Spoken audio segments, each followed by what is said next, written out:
மச்சான் நம்ம ஸ்பை யூனிவர்ஸ்ல இருந்து வர போற ஜூனியர் என்டிஆர் வெர்சஸ் ரித்திக் ரோஷனுடைய பேட்டில் பார்க்கறதுக்காக நீங்க எல்லாருமே எக்ஸைட்டிங்கா இருக்கீங்கன்றது எனக்கு ரொம்ப தெளிவா புரியுது. அண்ட் இந்த ஸ்பை யூனிவர்ஸை பொறுத்த வரைக்கும் ரீசெண்ட் டைம்ல ஏகப்பட்ட ரிப்போர்ட்ஸ் வந்திருக்கு.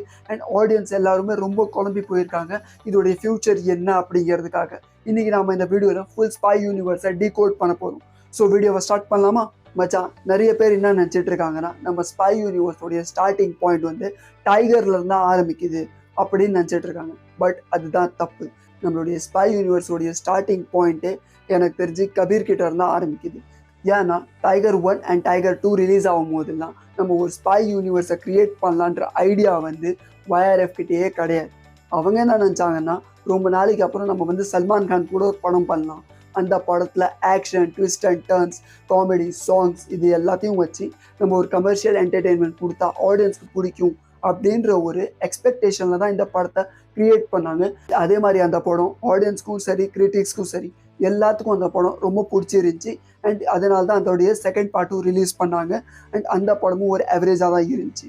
அண்ட் இந்த 2 படத்துக்கு அப்புறம் தான் அவங்க டிசைட் பண்ணாங்க நம்ம வந்து ஒரு ஸ்பை யூனிவர்ஸை கிரியேட் பண்ணலாம். ஏன்னா அந்த டைமில் நீங்கள் பார்த்தீங்கன்னா எல்லாருமே அவங்கவுங்க யூனிவர்ஸை கிரியேட் பண்ணிட்டு இருந்தாங்க.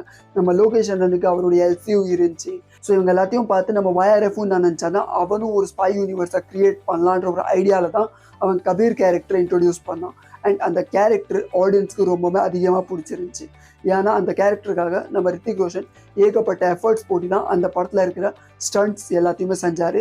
அண்ட் அந்த படத்துலையும் நீங்கள் பார்த்தீங்கன்னா கிரிட்டிக்ஸ்க்கும் சரி ஆடியன்ஸ்க்கும் சரி ரொம்பவே அதிகமாக பிடிச்சிருந்துச்சி. அண்ட் அந்த படமும் பாக்ஸ் ஆஃபீஸில் ஒரு பெரிய நம்பர் செட் பண்ணிருந்துச்சு. ஸோ அதை கண்டினியூ பண்ணுற விதமாக தான் நம்ம YRF வந்து பட்டான் அண்ட் டைகர் 3 இது 2 கொண்டு வந்தான். பட் பட்டான் வந்து ஷாருக் கானுடைய கம்பேக்காக ரொம்ப யூஸ்ஃபுல்லாக இருந்துச்சு.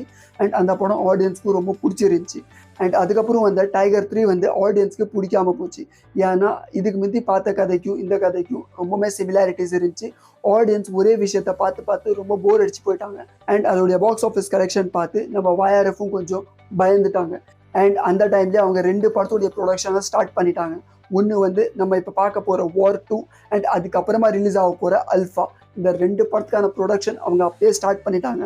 அண்ட் இப்போ இந்த 2 படமுமே இதே வருஷம் நம்மளுக்கு தியேட்டரில் பார்க்க கிடைக்கும். பட் அவங்க அந்த டைமில் ஒரு விஷயத்தை யோசிக்கிறத விட்டுட்டாங்க. என்னன்னா இந்த வார் 2 வந்து நம்ம தலைவர் கூலி கூட கிளாஷ் ஆகுன்றத அவங்க யோசிக்கவே இல்லை. அவங்க என்ன நினச்சாங்கன்னா தியேட்டரில் நம்மளுக்கு ஒரு சோலோ ரிலீஸ் கிடைக்கும், நம்ம வந்து கண்டிப்பாக தியேட்டரில் ஒரு பெரிய கலெக்ஷன் பண்ணிடலாம் அப்படின்ற ஒரு எக்ஸ்பெக்டேஷன்லாம் இருந்தாங்க. பட் அவங்க எதிர்பார்க்காத நேரத்தில் தான் நம்ம தலைவர் அவருடைய கூலி படத்தை கொண்டு வந்துட்டார். ஏன்னா நம்ம ஆடியன்ஸ்க்கு வந்து பார்த்ததே பார்த்து ரொம்ப போர் அடிச்சிருச்சு. ஸோ ஆடியன்ஸ்க்கு வந்து நம்ம லோகேஷோடைய டைரெக்ஷனில் நம்ம தலைவருடைய நடிப்பில் வரப்போகிற இந்த படத்துக்கு வாரை விட அதிகமாக ஹைப் இருக்குன்னா பார்த்துங்க. ஸோ இந்த வார் 2 அண்ட் அல்ஃபா படம் ரிலீஸ் ஆனதுக்கப்புறம் நம்ம ஸ்பை யூனிவர்ஸில் ஏகப்பட்ட சேஞ்சஸ் பார்க்க முடியும். அதாவது அவங்க ஏற்கனவே பிளான் பண்ணி வச்சுருந்தாங்க டைகர் வெர்சஸ் பட்டான் கொண்டு வரலாம், ஜிம்மோடைய கேரக்டருக்கு நம்ம ஒரு தனி ஸ்டாண்ட் ஒரு படம் கொண்டு வரலாம். அந்த மாதிரி ஏகப்பட்ட பிளான் வந்து அவங்க வச்சுருந்தாங்க அப்கமிங் ஃபியூச்சருக்கு. பட் இப்போ அதை எல்லாத்தையுமே நோத்திட்டாங்க.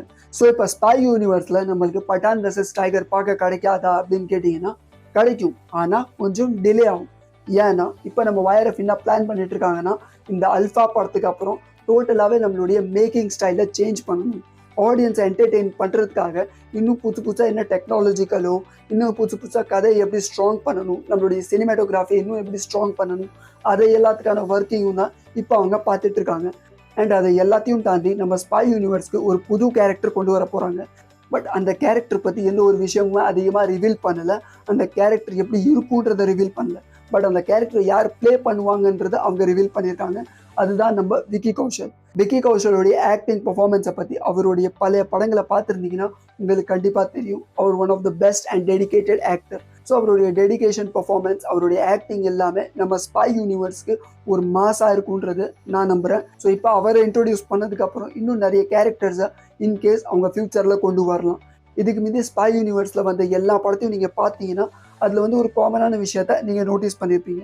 எல்லா கதையிலையுமே இந்தியா வெர்சஸ் பாகிஸ்தான் இந்த 2 கான்செப்டில் தான் அவங்க ஃபுல் கதையை டெவலப் பண்ணிக்கிட்டே இருப்பாங்க. இப்போ அவங்க என்ன பிளான் பண்ணுறாங்கன்னா நம்ம கதை வந்து இந்தியா பாகிஸ்தானை தாண்டி ரஷ்யா, ஜப்பான், சைனா, இட்டாலி இந்த மாதிரி மல்டிநேஷ்னல்ஸ் ப்ராஜெக்ட்ஸை கொண்டு வரலாம், நிறைய மிஷன்ஸை கொண்டு வந்து ஆடியன்ஸை என்டர்டெயின் பண்ணலாம் அப்படிங்கிற ஒரு ஐடியாவில் தான் இப்போ அவங்க வேலை பார்த்துட்டு இருக்காங்க. ஸோ இன் ஃபியூச்சரில் ஏகப்பட்ட ஆக்டர்ஸ் இந்த ஸ்பை யூனிவர்ஸில் இணைவாங்க.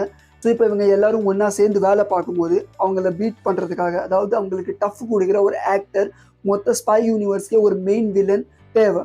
ஸோ அந்த மெயின் வில்லன் கேரக்டர் யார் பண்ணுவாங்கிறதுலையும் ஒரு கொஷன் மார்க் ஆடியன்ஸ் மைண்டில் ஓடிட்டே இருக்குது. ஸ்பை யூனிவர்ஸுடைய ஃபைனல் மூவியாக வரும் பட்டான் வெர்சஸ் டைகர். அது வரைக்கும் நடுவில் அவங்களுடைய கேரக்டர்ஸ் வந்து போயிட்டே இருக்கும். அப்படி அந்த கேரக்டருக்கு ஸ்டாண்ட் அலோன் படம் கொடுக்கலனா கூட ஏதாவது ஒரு படத்தில் அவங்களுக்கு சின்ன சின்ன கேமியோ ரோல் கொடுத்துக்கிட்டே தான் இருப்பாங்க.